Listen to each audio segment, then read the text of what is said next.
What's up everyone? Welcome back to my third ever weekly vlog. It's currently Sunday evening and I just came up with an amazing idea for what I should be doing this week.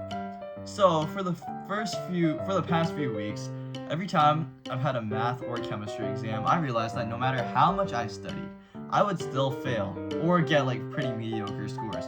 And I realized this is probably due to a lacking in the way I'm studying. So as I was scrolling through TikTok 10 minutes ago, I came across this new study method called active recall, which I've never heard of. Apparently, active recall makes you actively do problems or teach someone a specific topic in order to see the gaps in your knowledge, which is different from passive recall because passive recall is just watching videos, which is what I've been doing. So this week, I'm planning to implement active recall into my studying and see how well I do at the end of the week at my acids and bases chemistry test. What's up everyone? It is currently Monday afternoon, and Mr. Choi has just finished going over everything in our acids and bases unit, meaning I can begin studying now for Friday's test.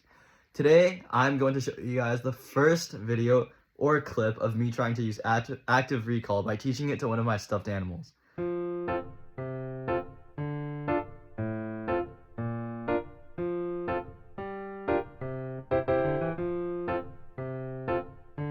Hello everyone, it is currently Monday and I have just finished doing my first section of active recall with my stuffed penguin here. So I realized for this first session that active recall actually does help you realize the gaps in your knowledge, because as you're teaching someone else, you need to know the material 100% in order to change the complicated words into a more simpler way of explaining it. And I feel like this is just a great way of studying, because now I realize through trying to teach him the acid-base reactions that I don't know how to do ionic equations, and I certainly do not understand titrations, which I will be learning later tonight.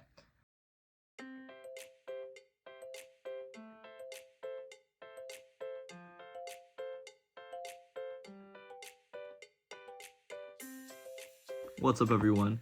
Today is the third day of me trying to practice active recall. And today I did a practice test for the AP Chemistry Acids and Bases test, and I did decently well. I got an 80, so hopefully I can clutch up tomorrow. Bye! What's up everyone? It is finally Friday, and I had just finished taking the AP Chemistry test I was studying the entire week for.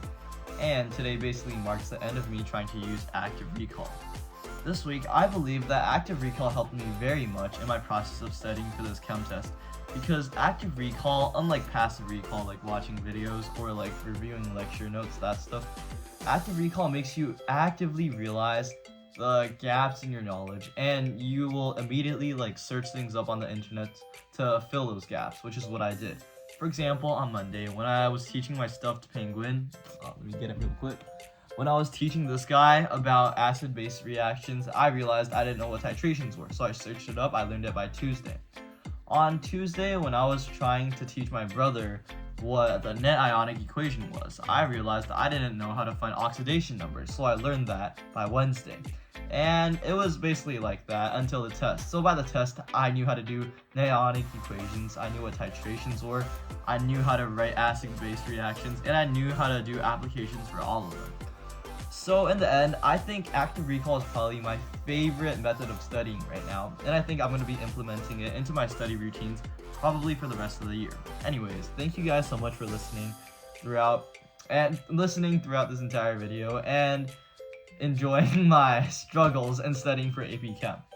That will mark the end for this video. See you guys next week. Bye!